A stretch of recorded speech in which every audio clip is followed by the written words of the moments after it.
తరాలు మారుతున్నాయి. ఈ కథను రచించిన వారు పాలంకి సత్యగారు. ఈ కథ 2004 ఏప్రిల్లో నవ్య వీక్లీలో ప్రచురితమైంది. దక్షిణామూర్తి గారి ఇల్లు చీమ చిటుక్కుమన్నా వినిపించేటంత నిశ్శబ్దంగా ఉంది. కుటుంబ సభ్యులు 4 మౌనవ్రతం పట్టినట్టు కూర్చుని టిఫిన్ తింటున్నారు. సాధారణంగా డైనింగ్ టేబుల్ దగ్గర కూర్చున్నప్పుడు దక్షిణామూర్తి గారి కొడుకు ప్రణవ్, కోడలు రజని వాళ్ళ ఆఫీసులో జరిగిన విషయాలు చెప్తూ ఉంటారు. కారణమేమిటో తెలియదు కానీ ఇద్దరూ ఘర్షణ పడ్డట్టుగా ఉన్నారు. కొంచెం సేపు అయ్యాక నిశ్శబ్దాన్ని అసలు భరించలేని శ్రీవిద్య, ఈవేళ నవరత్న కూర్మా చేశాను. నేను ఎప్పుడూ చేసే నవరత్న కూర్మాకి భిన్నంగా నిన్న టీవీలో చెయ్యడం చూపించారు. ఈవేళ కూర్మా బావుందా అని అడిగింది. నువ్వు చెయ్యడము అది బావుండకపోవడమునా? బ్రహ్మాండంగా ఉంది అన్నారు దక్షిణామూర్తి గారు. చాలా బావుంది అత్తయ్య అంది రజని. నీది అమృతహస్తమమ్మా, వంటకి రుచి నీ చెయ్యి తగలడం వల్లే వస్తుంది అన్నాడు ప్రణవ్.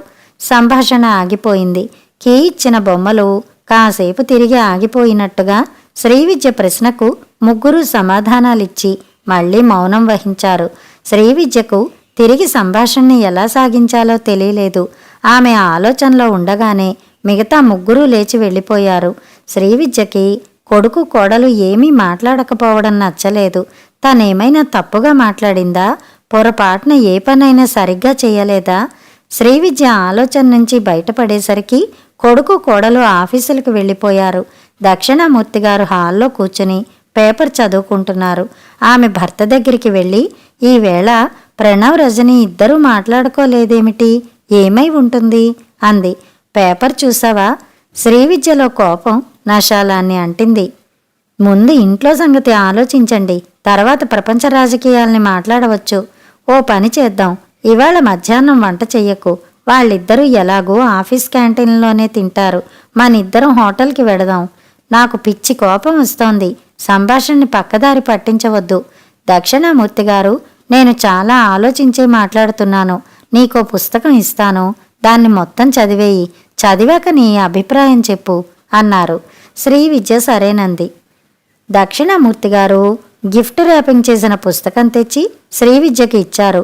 ఆవిడ నెమ్మదిగా పెన్ను పేపర్ని తీసింది. ఆవిడ ముఖంలో ఆశ్చర్యానందాలు వెలిగిపోయాయి. అరే, ఇది నా డైరీ. చిన్నప్పుడు అలవాటు ఉండేది.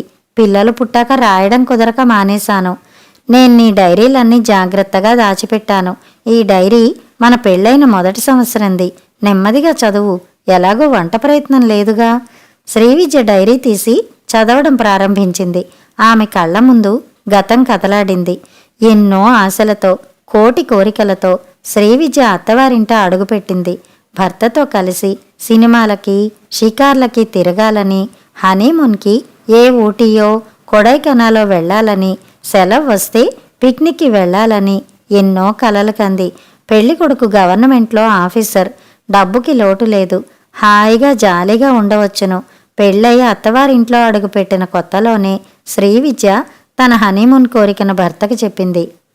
దక్షిణామూర్తికి కూడా హనీమూన్కు వెళ్లాలనే ఉంది. మాకు సర్క్యులర్ రూట్లో టికెట్లు ఇస్తారు. ఇక్కడి నుంచి ముందుగా బెంగుళూరు వెడదాం. బెంగుళూరు నుంచి గోవా వెడదాం. గోవా నుంచి బొంబాయి వెళ్ళి అక్కడి నుంచి ఇంటికొద్దాం అన్నాడు. శ్రీవిద్య సంతోషంతో ఉప్పొంగిపోయింది. మర్నాడు తల్లితో తన హనీమూన్ ప్రోగ్రాం చెప్పాడు. ఆవిడ తాటి చెట్టంత ఎత్తున లేచింది. ఏమిట్రా నువ్వనేది? నీ పెళ్లికని వచ్చిన చుట్టాలు ఇంకా వెళ్లనే లేదు. కొత్త కోడల్ని చూద్దామని వచ్చేవారింకా వస్తున్నారు. ఇలాంటి సమయంలో మీ ఇద్దరు హనీమూన్ అంటూ వెళ్ళిపోతే ఎలా? ఏదైనా పని చేసే ముందు ఆలోచించాలి. ఈ పిదపకాలం బుద్ధులు నీకే పుట్టాయా, లేక ఆ మహాతల్లి అప్పుడే నీ బుర్రకి ఇంజక్షన్లు మొదలుపెట్టిందా? తల్లి వాగ్దాటిని పూర్తిగా తెలిసి ఉన్న దక్షిణామూర్తి ఏం మాట్లాడలేదు.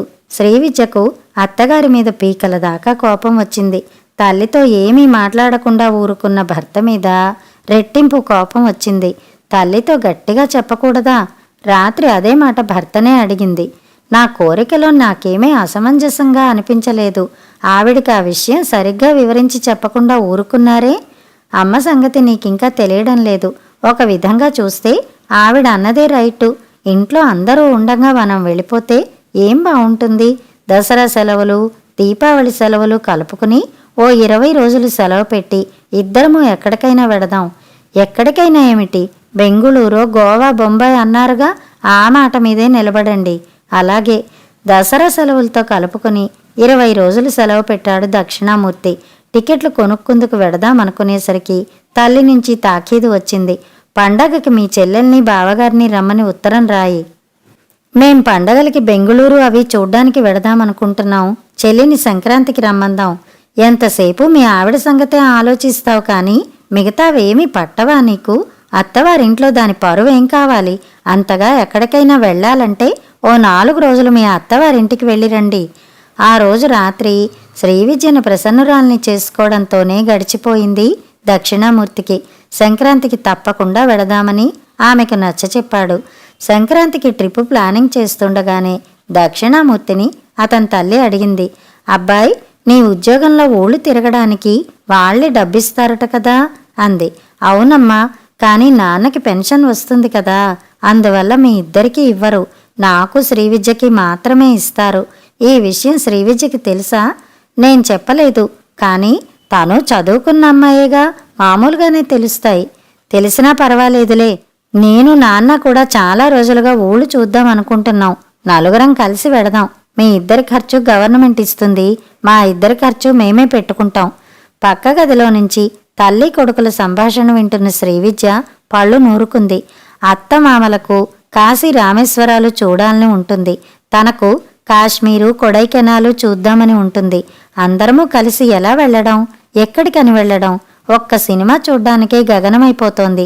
ఏనాడైనా సినిమాకి వెడదామని మనస్సులో అనుకునేసరికి అత్తగారు ఆ సంగతి పసికెట్టేస్తుంది. ఆ రోజు ప్రోగ్రాం అప్పడాలు ఒత్తడమో వడియాలు పెట్టడమో మొదలవుతుంది. తను అత్తగారి పొజిషన్లో ఉంటే తనే కోడలతో అలా సరదాగా వెళ్ళిరండి అంటుంది తప్ప కోడల్ని వంటింటికే పరిమితం చెయ్యదు. ఎవరితోనూ తన కష్టం చెప్పుకునేది కాదు.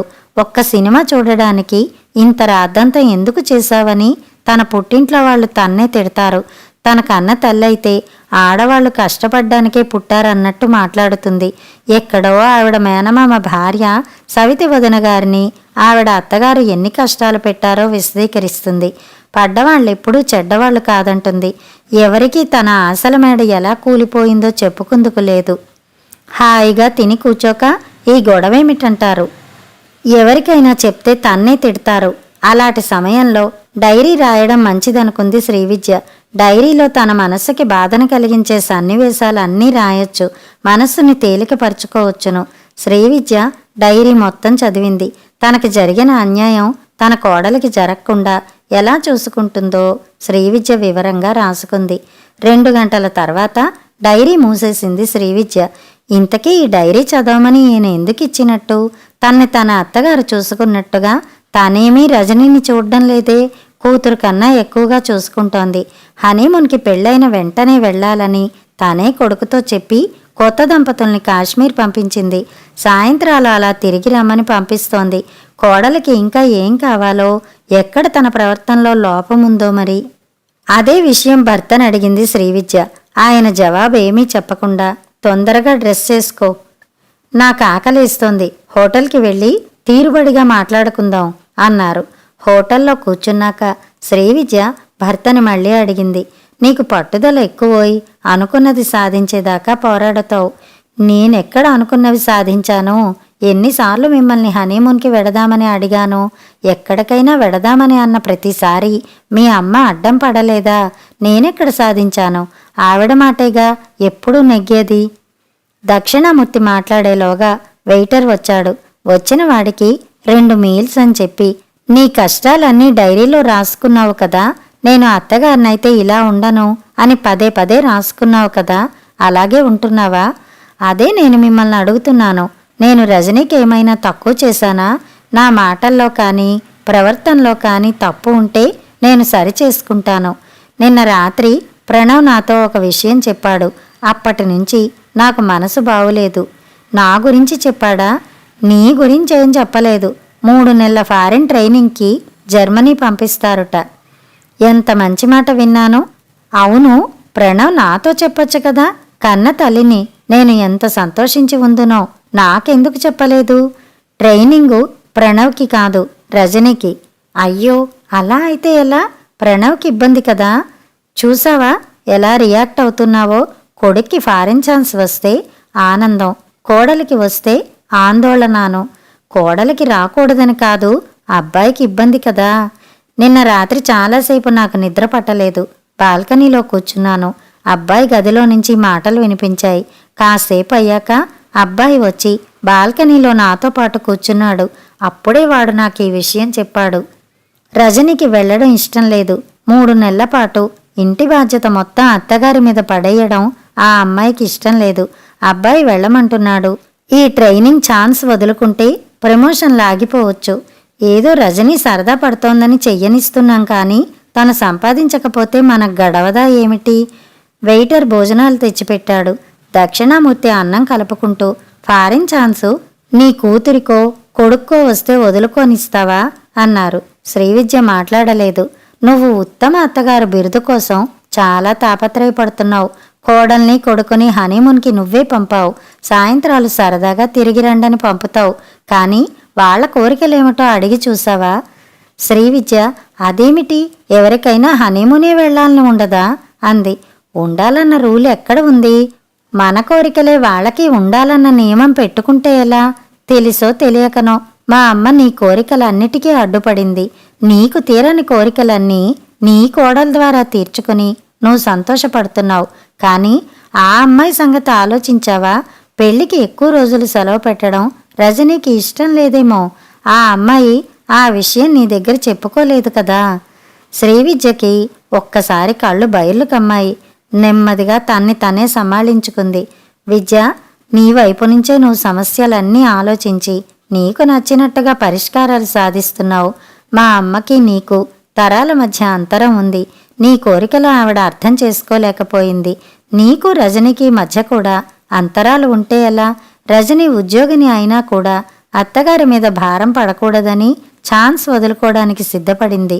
మా అమ్మ నిన్ను హనీమూన్కి వెళ్ళనివ్వలేదు. నువ్వు చదువుకున్న దానివి అయ్యి పాత తరంలోలా ప్రవర్తిస్తే ఎలా? రజని నువ్వే ఎంకరేజ్ చేసి జర్మనీ పంపించు. అప్పుడే ఆ అమ్మాయికి నీకు తరాల అంతరాలు ఉండవు. రజని అప్పుడు నిన్ను నిజమైన ఉత్తమ అత్తగారిగా గుర్తిస్తుంది. శ్రీవిద్య విషయం అర్థమైనట్టుగా నవ్వింది. దక్షిణామూర్తి గారు ఆవిడికి ఇష్టమైన ఐస్ క్రీం ఆర్డర్ ఇచ్చారు.